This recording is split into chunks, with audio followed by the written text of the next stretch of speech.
Chapter 9. The Village. Welcome. I am so pleased to have you here.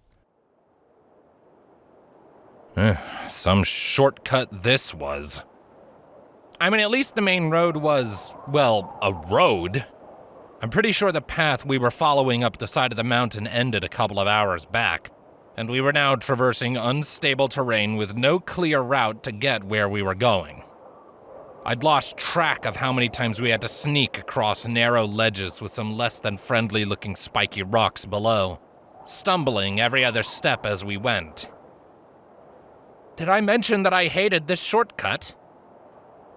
I hate this shortcut! We know! Cobalt shouted back from up ahead, and I could just see him jumping over a gap leading down to more of the wonder and joy below us. Just don't fall. Right, because that was my true plan all along. I think the terrain levels out ahead, Cobalt shouted back, disappearing over a lip as Stripe prepared to make the jump.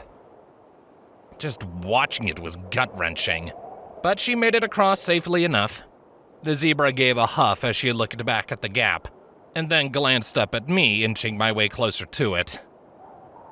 Try not to fret. It is not as far as it looks, Stripe tried assuring me. Just make sure it's a good jump. Why can't that damn unicorn just levitate us over? I'd levitate myself, but I doubt I could manage it. I'll catch you if you fuck it up, Cobalt snidely assured me as he returned. It definitely levels out, by the way. The valley below ends in a steep incline upwards, and beyond it, there is as much stable ground as you could want. Wonderful, I replied, not trying to mask my own deadpan. The quicker we're off this ledge, the better.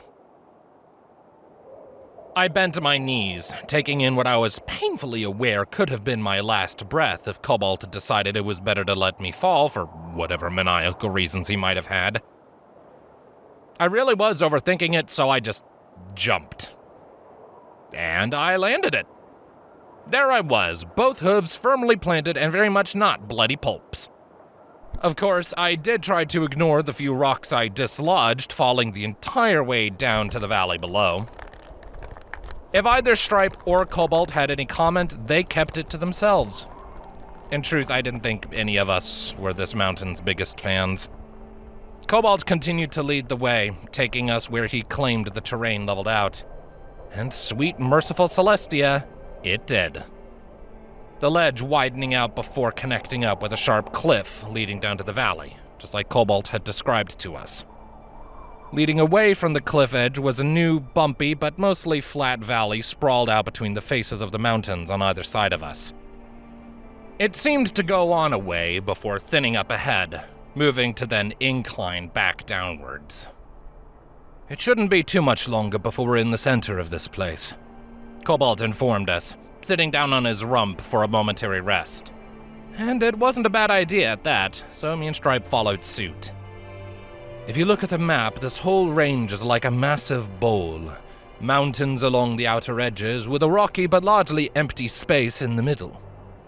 I recall, Stripe confirmed, though I am unconvinced the miners of old used this path to access their minerals. I brought up the Pip-Buck map, seeing if there were any other paths. There were, but unfortunately not anywhere near our location. Well, if we followed the coastline from Manhattan, there's a nice flat field leading right into your bowl, I remarked, showing them the screen. There's also something of the path leading out where we want to go. If 200 years of all this hasn't ruined it, anyway. Maybe we should have followed the coastline if this was to be our route, Stripe mused. Cobalt coughed sheepishly into a hoof. Well, I just remembered the shortcut back at the intersection. Great job, oh genius one, I said. And to be honest, I was more than a little put out with the unicorn. Well, at least getting out is easier than getting in. And it is still faster than going around, Cobalt defended. That would have taken us days. We can be out of here by tomorrow. And at least here, we're not running into every other raider band. And we should decide when to camp, Stripe added in, looking up at the darkening sky barely visible through the Enclave's cloud cover. Somewhere less treacherous, I hope. I say we get down to the center and move up to this pathway out. We could camp at the mouth of it and head straight on first light. That isn't the worst plan, I admitted begrudgingly, anyway. Alright, we get to this path, camp out for the night. The moment it's day, we get out of this place and beeline for the stable. We all started getting back to our hooves, taking a few sips from our canteens before storing them back in our saddlebags. As perilous as it was, I guess I couldn't complain with the time we'd be saving. And it was just a short distance to go, the death ledge getting further behind us as we continued to walk. The whole area clearly didn't see many visitors, and I wonder why. However, we did find a few bones curled up against a couple of large rocks. None of us could tell whether they were pony or otherwise. There wasn't all that much left, so we just kept walking, watching as the path got steadily narrower as the flat surface began its steady incline down. And looking on up ahead, I could see a vast landscape of hard rock flanked by countless mountains, big and small. Our view of it was hindered by the walls either side of us, though I could see large, oddly shaped rock formations dotting the landscape alongside intermittent blackened trees. Occasionally, my pit buck would begin to slowly click and indicate the presence of radiation. It would only be brief each time, though it was there. I suppose nowhere had been spared of the fallout. Even places so far removed you probably wouldn't have seen a single mushroom cloud. Not over these mountains, anyway. I wonder how long other countries survived after everything happened. Countries not involved in the war. Had they lasted days? Weeks? Years before the radiation caused them to collapse? It's not something I'd really thought about before. But hey, a lot of this was new to me anyway. And then all of our ears twitched at the growl ahead of us. Oh yeah, that's a yaogui. The giant mutated bear was standing in our path directly ahead, staring right at us while sniffing the air. And what did we do? Well, we froze. I mean, that fucker was big. So, we don't move? What? I hissed over at Cobalt, hoping the smart pony had ideas on how to handle this. I don't know, he hissed back. Maybe he's not hungry? Do not act aggressive, Stripe cautioned. It may yet pass us by. And then it charged us. Or maybe not, Stripe shouted, quickly reaching for her sniper, as I also grabbed for my shotgun, my horn bursting to life with magic. It jumped for Cobalt just as we got our weapons free, and the unicorn made a mad dash backwards as his spell was cast. A blue bubble formed around Cobalt, his eyes scrunched in concentration as the bear leaned against it. And by Luna, that roar it gave was ear-deafening. That, and the fact that it was beginning to pound against the shield, definitely gave us ample reason to start firing. As if sensing the danger, the creature ducked down behind Cobalt's shield as me and Stripe opened fire, nicking it in the hide, but doing little more than making it really, really mad. Cobalt, you're in the way! I shouted at him, the Algui growling at us from the other side of the translucent barrier. Move! The moment I drop it, it's going to eat me! He objected, opening his eyes just a crack to look at the bear in question. I don't think it likes me! It can join the club! Can't you teleport away? Hang on! Be ready! He shouted back at us. His horn glowed a little brighter, and we both took aim. And just as his shield collapsed, the creature wasted no time in jumping forwards and taking a bite. Only for there to be a flash behind us as Cobalt emerged with a stumble, and I immediately entered Sats when the animal made for another charge. I lined one shot up for its head and one up for its right leg in an attempt to stumble it. When I engaged the spell, My first shell only took off its ear, while the second pounded its leg hard. Stripe also let off a round from her rifle, the bullet gouging into the bear's eye. And did that stop it? Don't be stupid! Oh dear. By the time we had let off those 3 shots, the creature had crossed the distance and, despite its injuries, made another jump at us. Despite the lack of space, Cobalt and Stripe dived to our left, while I ended up going the other way for whatever reason was going through my head at the time. I was under a lot of stress, okay? But while Stripe and Cobalt dusted themselves off and got ready, I was alone as the bear turned its remaining eye toward me with a very, very angry look. In those situations, I just wished Sats would recharge more quickly. The bear lunged as I tried to bring up my shotgun in time, only for it to faceplant into a half-formed blue wall that, judging by the blood splatter, broke something in its muzzle. There was a crack of a sniper as another bullet bit into its hide, and it just roared at the barrier in a rage at its inability to reach me. Then the barrier fell, and my shotgun was right in its face. Well, its former face. The point-blank shot tore its skull asunder, and the Augui went rigid before falling and not getting back up again. And I just stared at that body for a good minute, panting in an attempt to regain my breath. Seriously? That was probably one of the most terrifying moments of my life. Forget raiders, those teeth made it so much worse.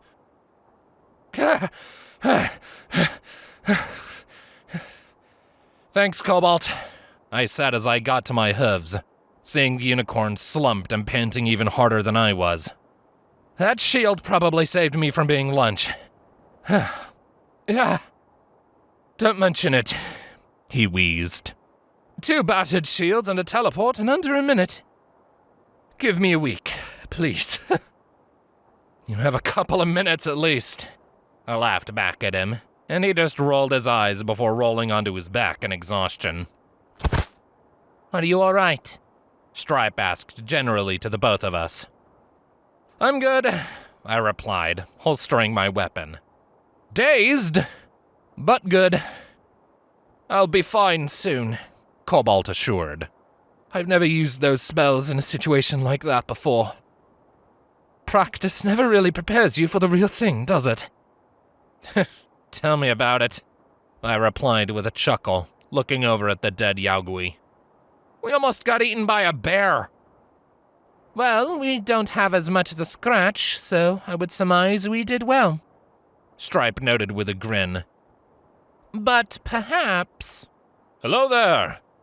With those 2 words, we were all immediately back on our hooves with 2 guns and a lit, if flickering, horn, all pointed towards a dark gray pony adorned in some kind of makeshift armor made from assorted scrap metal. He had a hunting rifle slung around his back, though he was not attempting to reach for it. A crash helmet was on his head, which he slowly took off in a gesture of goodwill.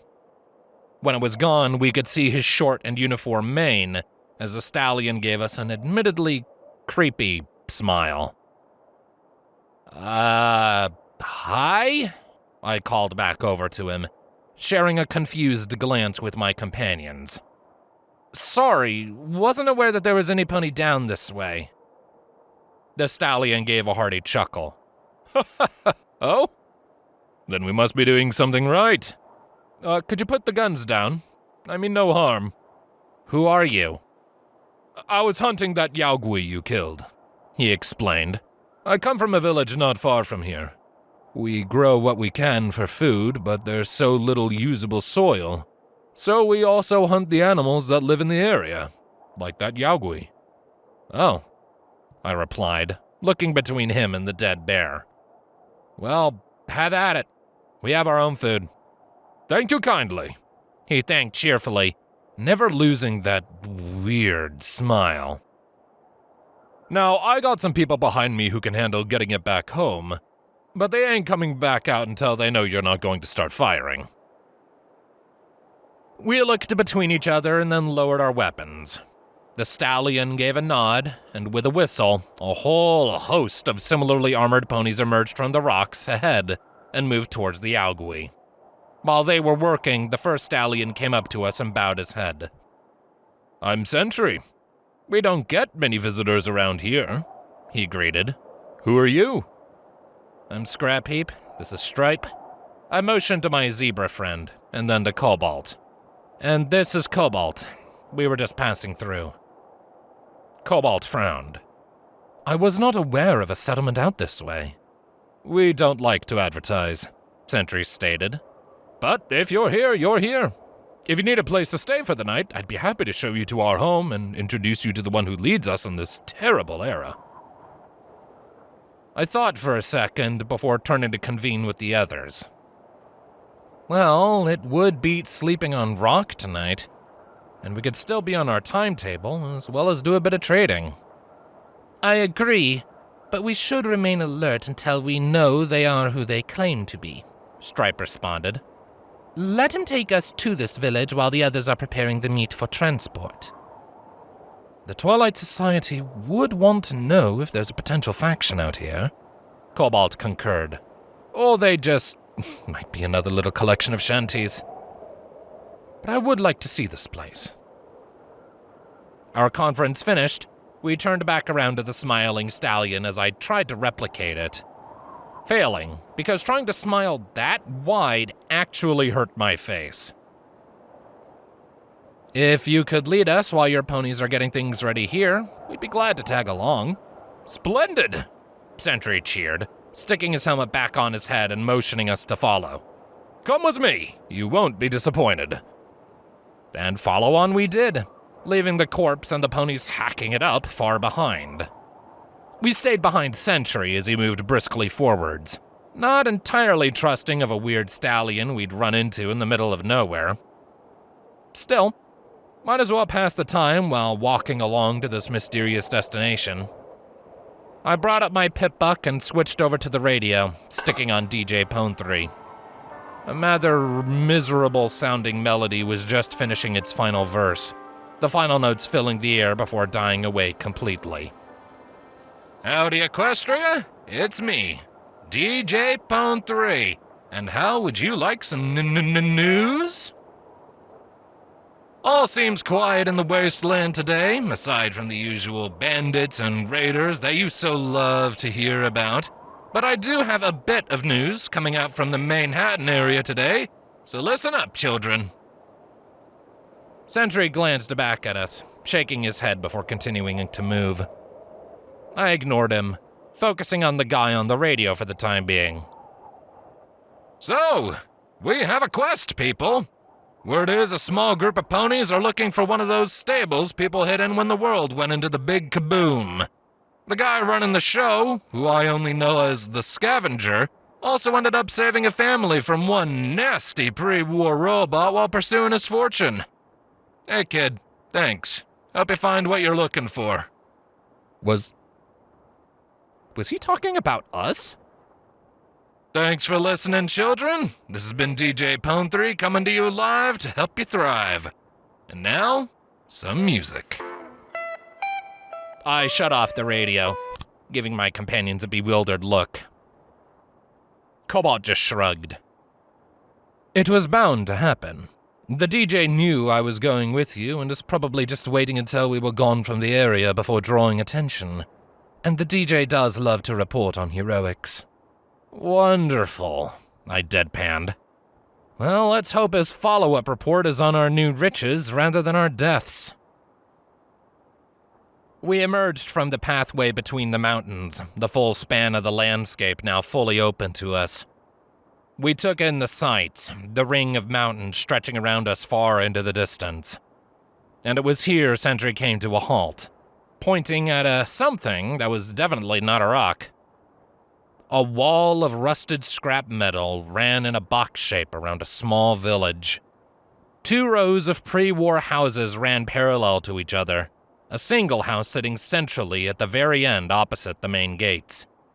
Even from here I could see the ponies going about their lives, even if they were dots from this distance. "There it is," Sentry proclaimed proudly. Our town.